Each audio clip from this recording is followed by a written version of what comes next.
Salutations la communauté, salutations peuple africain, chers adhérents, sympathisants, LDNA.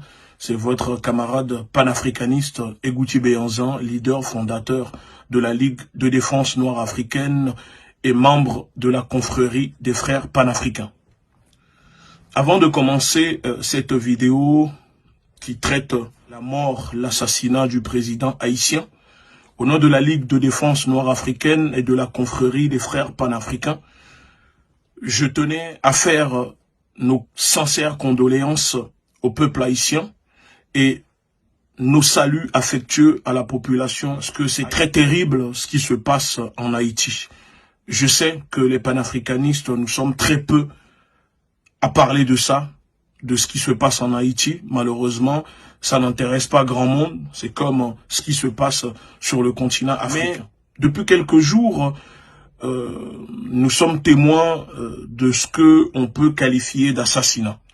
Et avec quelques informations supplémentaires et des révélations que je vais faire dans cette vidéo, j'aimerais partager ces informations avec le peuple afro, la diaspora, les Africains et les peuples du monde. Les révélations que je vais faire dans cette vidéo concernant l'assassinat du président haïtien, je n'oblige personne à croire. Mais il faut savoir que ces informations que je vais donner sont des informations de sources diplomatiques. Alors voilà, l'assassinat du président haïtien a été organisé, préparé, commandité par les États-Unis et la France.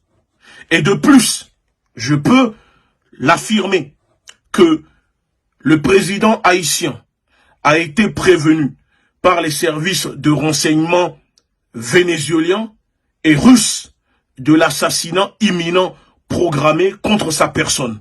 Pourquoi ce dernier n'a pas pris cette précaution? Ce que je suis en train de dire ne sont pas des mensonges. Je ne vais pas vous révéler le nom de mes sources. Mais je vous garantis que les Américains, les Français étaient au courant de l'assassinat du président haïtien, puisque c'est eux qui sont derrière.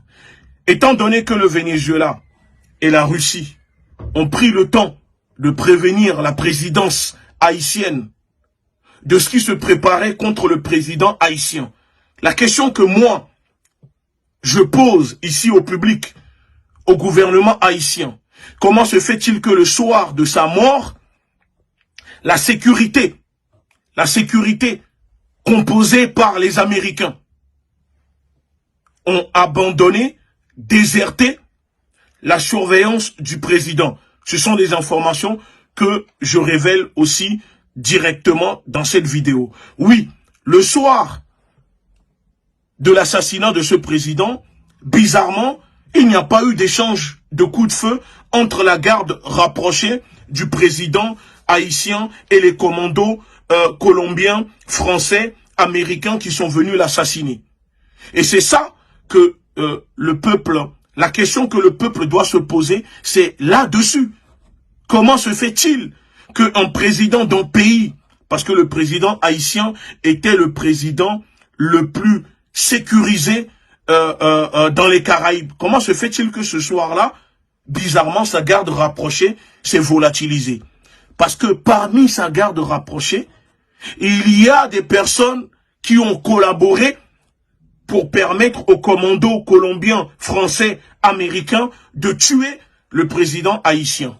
Parce que ce président, en plus de faire partir de cette liste de présidents refusant la vaccination contre le Covid-19 dans leur pays, qui sont morts aujourd'hui, le président tanzanien, le président de Burundi et aujourd'hui le président haïtien. Ça, c'est juste en parenthèse. Je dis dans cette vidéo, j'assume les révélations que je suis en train de faire, que la Russie et le Venezuela, les services de renseignement de ces deux pays ont prévenu le gouvernement haïtien de l'assassinat en cours contre le président Jovenel Moïse.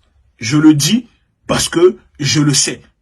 Je le sais parce que les informations me sont parvenues par des sources diplomatiques.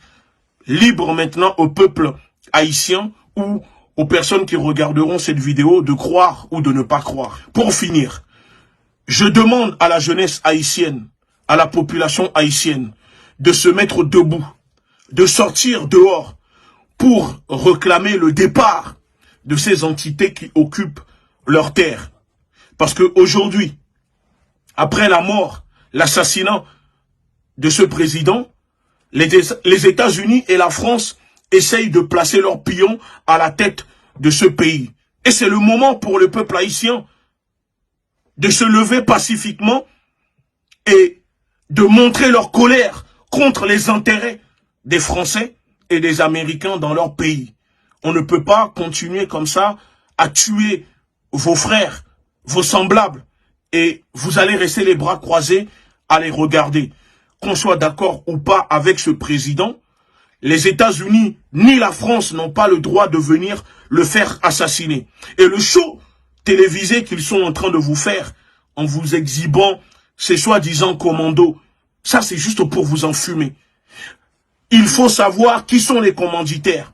Et les commanditaires, je vous dis, de sources sûres, diplomatiques, que c'est les États-Unis et la France qui ont fait assassiner le président haïtien et que le gouvernement haïtien a été prévenu par le Venezuela et la Russie de l'assassinat en cours contre leur président. Je finis en disant mon salut affectueux à la jeunesse haïtienne, au peuple africain, au peuple afro-descendant et au peuple du monde qui lutte contre l'impérialisme, qui lutte contre l'oppression de l'oligarchie occidentale.